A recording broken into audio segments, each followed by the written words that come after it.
Hello students, कैसे हैं आप लोग। Hope you are fine. आज हमें क्लास 12th का फिज़िक्स स्टार्ट करना है। बहुत ही इंटरेस्टिंग सब्जेक्ट है, बहुत ही मज़ा आने वाला है। 4 स्टेप में आपको पूरा काम करना है। नंबर 1 के वीडियो को बहुत ध्यान से देखें। नंबर 2 जो आपको नोट्स प्रोवाइड किए गए हैं उन सब नोट्स को आप रिटन करें, यानी राइट डाउन करें अपनी अपनी कॉपी में। नंबर 3 इज़ कि जो भी डाउट है उसे हमसे पूछें। और नंबर 4 टेस्ट को प्रॉपर फॉलो करें। तो आइए शुरू करते हैं। Electric charge and field, chapter का नाम है इलेक्ट्रिक चार्ज एंड फील्ड। देखिए बच्चों, चार्ज क्या होता है। चार्ज सिंपली एक प्रॉपर्टी है जिसकी वजह से ऑब्जेक्ट एक दूसरे को अट्रैक्ट या रिपेल करना शुरू कर देते हैं। तो हम क्या कहते हैं, चार्ज की डेफिनेशन है कि charge is a property. Charge क्या है बच्चों, एक प्रॉपर्टी है ड्यू टू विच, जिसकी वजह से ड्यू टू विच ऑब्जेक्ट क्या करते हैं, ऑब्जेक्ट अट्रैक्ट करते हैं या और रिपेल करते हैं। किसको, एक दूसरे को, ईच अदर। बात समझ में आई कि नहीं आई। तो बच्चों चार्ज क्या हुआ, charge is a property of matter due to which it attract और रिपेल अदर ऑब्जेक्ट। यानी अगर हमारे पास दो ऑब्जेक्ट थे और इनके पास चार्ज नहीं था तो हम कहते हैं कि नो फोर्स, कोई फोर्स नहीं था। मगर जैसे ही इनके ऊपर चार्ज आया Q1 Q2 तो एकदम से इनके अंदर क्या आ गया, फोर्स डेवलप हो गया। बहुत सिंपल सा कंसेप्ट है, बहुत बड़ी बात नहीं है कि चार्ज जो होता है वो एक प्रॉपर्टी ऑफ मैटर है जिसकी वजह से ऑब्जेक्ट एक दूसरे को अट्रैक्ट या रिपेल करते हैं। बात समझ में आई कि नहीं आई। जब आप फिजिक्स पढ़ेंगे आगे तो through out the physics charge को दो ही तरह से डिनोट किया जाता है, या तो स्मॉल क्यू या फिर कैपिटल क्यू। बात समझ में आई कि नहीं आई। यानी चार्ज को स्मॉल क्यू या कैपिटल क्यू से डिनोट करते हैं। दूसरी बात है कि चार्ज एक स्केलर क्वांटिटी है। क्या है बच्चों, स्केलर क्वांटिटी है। यानी इसके अंदर वेक्टर की तरह डायरेक्शन नहीं होती, इसको बगैर डायरेक्शन के भी आप रख सकते हैं। नंबर 3 इज़ कि इसकी जो यूनिट होती है दैट इज़ कॉलम। इसकी यूनिट कॉलम होती है और कॉलम को स्मॉल सी से रिप्रेजेंट करते हैं। बात समझ में आई कि नहीं आई बच्चों। सॉरी, कैपिटल सी से रिप्रेजेंट करते हैं। तो यही चार्ज है। अब चार्ज दो तरह का होता है। Charge is of two type, charge is of two types. चार्ज दो तरह का होता है। Number 1 is positive charge. Positive charge, ठीक। पॉजिटिव चार्ज कहाँ होगा, जहाँ पर प्रोटॉन होंगे वहाँ पॉजिटिव चार्ज होगा। एक लाइन में बात को याद रख लीजिए कि जहाँ पर प्रोटॉन होंगे वहाँ पर क्या होगा बच्चों, पॉजिटिव चार्ज होगा। तो हम कहते हैं when protons are more than electron, यानी जहाँ पर इलेक्ट्रॉन से ज़्यादा प्रोटॉन हो जाएं किसी ऑब्जेक्ट के ऊपर, देन ऑब्जेक्ट बिकम, तो ऑब्जेक्ट बन जाता है क्या बच्चों, बताओ जल्दी से, पॉजिटिवली चार्ज्ड। क्या बन जाता है, पॉजिटिवली चार्ज्ड। और इसकी वजह क्या है, इसकी वजह है प्रोटॉन। क्योंकि प्रोटॉन जो होता है वो क्या होता है, पॉजिटिव चार्ज होता है। That is represented by plus e, और इसके ऊपर चार्ज की वैल्यू कितनी होती है बच्चों, याद कर लो अभी के अभी, 1.6 इंटू 10⁻⁻⁻19 कॉलम। और किस में, प्लस में, यानी पॉजिटिव में 1.6 इंटू 10⁻⁻19 कॉलम चार्ज की वैल्यू है प्रोटॉन के ऊपर। बात समझ में आई कि नहीं आई। एक बार मैं पूरा का पूरा पेज रिकॉल कर देता हूँ। चार्ज क्या है, charge is a property due to which object क्या करता है बच्चों, अट्रैक्ट या रिपेल करता है दूसरे ऑब्जेक्ट्स को। चार्ज को रिप्रेजेंट करते हैं या तो स्मॉल क्यू से या फिर कैपिटल क्यू से। चार्ज स्केलर क्वांटिटी है। चार्ज की यूनिट है कॉलम। चार्ज दो तरह का होता है, उनमें से एक बताया मैंने, कौन सा, पॉजिटिव चार्ज। पॉजिटिव चार्ज किसकी वजह से होता है, प्रोटॉन की वजह से होता है। तो जहाँ पर प्रोटॉन इलेक्ट्रॉन से ज़्यादा हो जाते हैं वहाँ पर पॉजिटिव चार्ज होता है। बात समझ में आई कि नहीं आई। और इसके बाद एक याद रखने वाली बात है, प्रोटॉन जो होता है उसके ऊपर के चार्ज को शो करते हैं प्लस ई से, और उसकी वैल्यू होती है 1.6 इंटू 10⁻⁻19 और पॉजिटिव में। और साथ साथ ये भी याद कर लो कि प्रोटॉन का मास जो होता है, mass of proton that is 1.6 into 10⁻⁻27 kg। ये बात भी आपको याद रखनी है। बात समझ में आई कि नहीं आई? चलो अब बताते हैं आपको what is negative charge. Negative charge बस इसके उल्टा होगा, यानी अगर पॉजिटिव चार्ज के लिए प्रोटॉन ज़्यादा होने चाहिए तो नेगेटिव चार्ज के लिए क्या होना चाहिए? बताओ जल्दी से मुझे, नेगेटिव चार्ज के लिए क्या होना चाहिए? नेगेटिव चार्ज के लिए इलेक्ट्रॉन ज़्यादा होने चाहिए। तो हम बोलते हैं when electrons are more than protons, more than protons, तो क्या होता है बच्चों? Then object become negatively charged. बात समझ में आई कि नहीं आई? Negatively charged. तो बच्चों आओ समझते हैं कि जो नेगेटिव चार्ज है वो किसकी वजह से आता है? इलेक्ट्रॉन की वजह से। और इलेक्ट्रॉन जो होता है दैट इज़ नेगेटिव ई, यानी कि माइनस ई से रिप्रेजेंट करते हैं इसको, या ई माइनस से।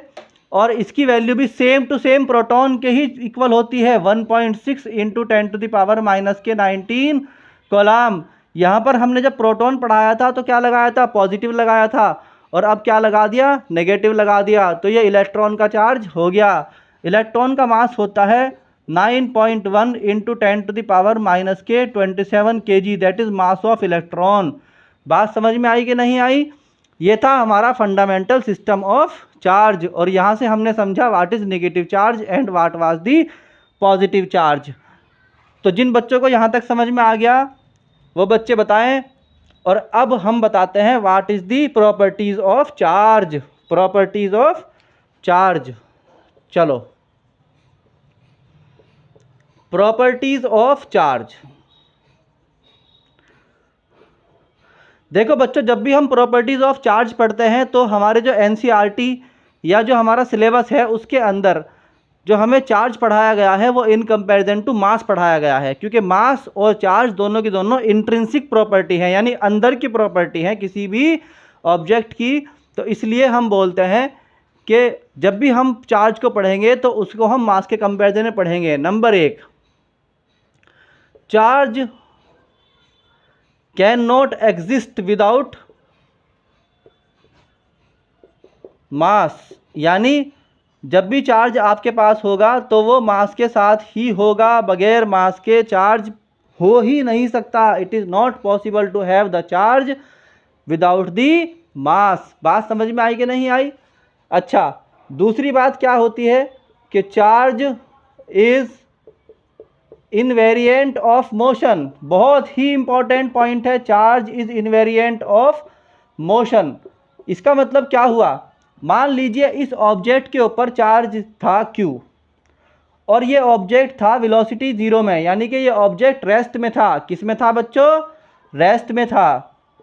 और अब ये ऑब्जेक्ट चलने लगता है, यानी इसका वेलोसिटी 0 नहीं रहती है।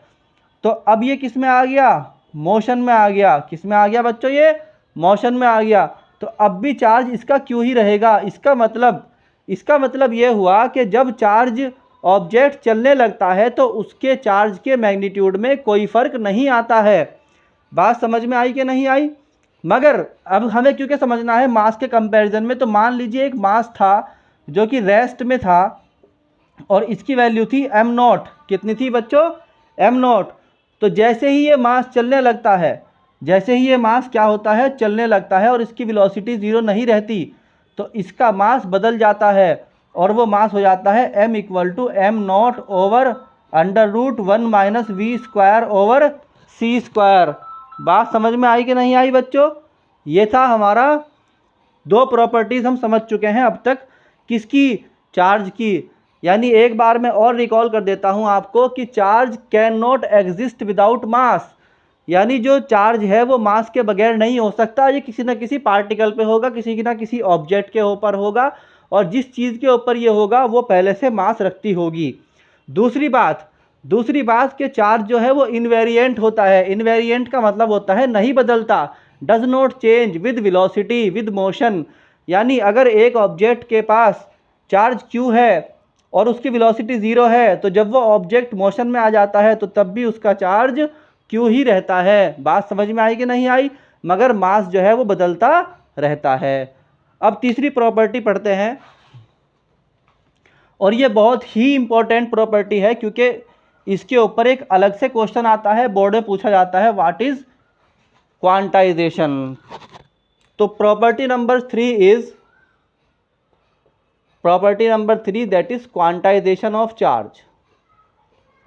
Quantization of charge. बच्चों क्वांटाइजेशन क्या होता है? क्वांटा का मतलब होता है ऐसी चीज की गिनती करना जो अपने आप में टूट ना सके। इसी को बोलते हैं क्वांटम फिजिक्स। जब हम बहुत छोटी लेवल पर जाके ऑब्जेक्ट्स को पढ़ते हैं, मैटर को पढ़ते हैं, that is called quantum physics. यहीं से वर्ड आया है क्वांटाइजेशन। क्वांटाइजेशन क्या कहता है हमें कि इसमें बहुत सारे पॉइंट्स हैं, उन्हें एक एक करके समझना है। सबसे पहले the fundamental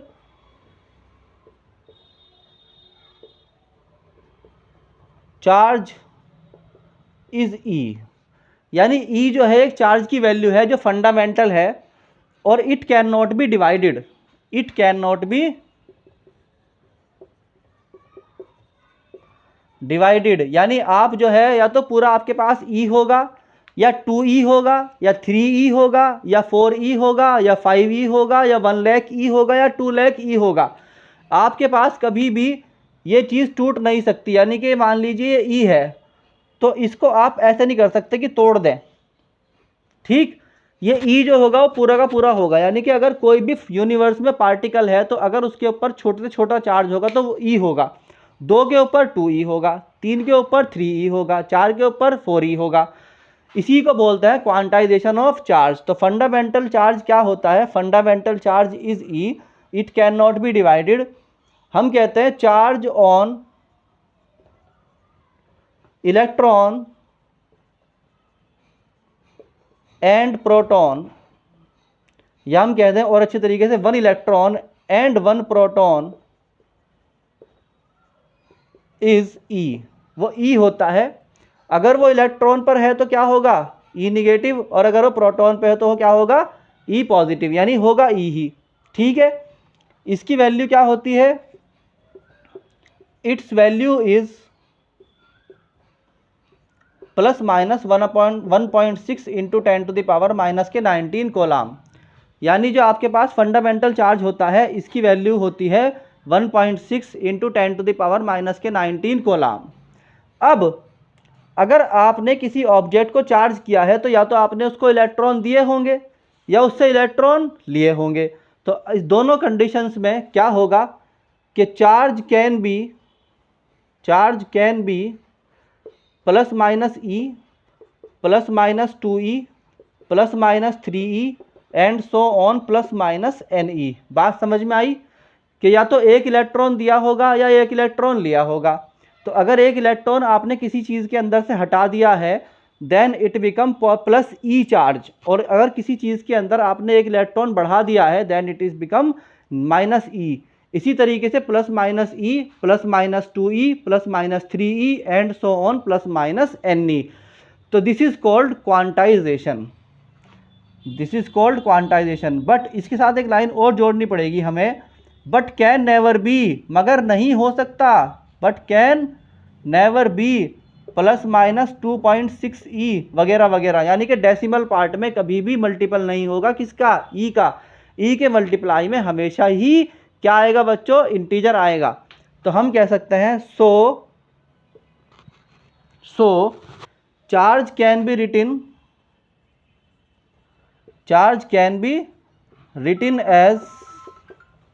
written as Q equal to plus minus NE coulomb. बात समझ में आई कि नहीं आई बच्चों? यही क्या है? This is quantization. This is quantization of charge. यही चार्ज का क्वांटाइजेशन है। बहुत ही सिंपल सी डेफिनेशन है। एक बार और याद करवा देता हूं, क्वांटाइजेशन ऑफ चार्ज क्या कहता है कि फंडामेंटल चार्ज होता है एक चीज़ होती है फंडामेंटल चार्ज, आप सिर्फ इतना याद रख लें, और उसको ई से रिप्रेजेंट करते हैं। और इसकी खास बात यह है कि it can not B divided, it can not B divided. Charge जो होगा एक इलेक्ट्रॉन या एक प्रोटॉन पर वो ई ही होता है, यानी कि दोनों के ऊपर सेम होता है, और उसकी वैल्यू क्या होती है बच्चों, प्लस माइनस ई, यानी कि होगा तो इक्वल मगर होगा एक दूसरे के अपोजिट। इलेक्ट्रॉन के ऊपर कितना होगा, इलेक्ट्रॉन के ऊपर होगा माइनस के 1.6 इंटू 10⁻⁻⁻19 कूलम, और प्रोटॉन के ऊपर बच्चों कितना होगा, ई ही होगा, ई प्लस में, दैट इज 1.6 इंटू 10⁻⁻19 कूलम, और किसमें, पॉजिटिव में। तो बच्चों यहाँ तक समझ में आया। उसके बाद हम बताते हैं आपको कि charge can be written as plus minus N E, और यही इसका फार्मूला है, और इसकी यूनिट क्या है बच्चों, कॉलम है। This is quantization of charge, यही क्वांटाइजेशन ऑफ चार्ज है। Charge can be written only in the form of plus minus e, plus minus 2e, plus minus 3e and plus minus N E, और charge can not be written in the form of decimal system. आई बात समझ में? चलो।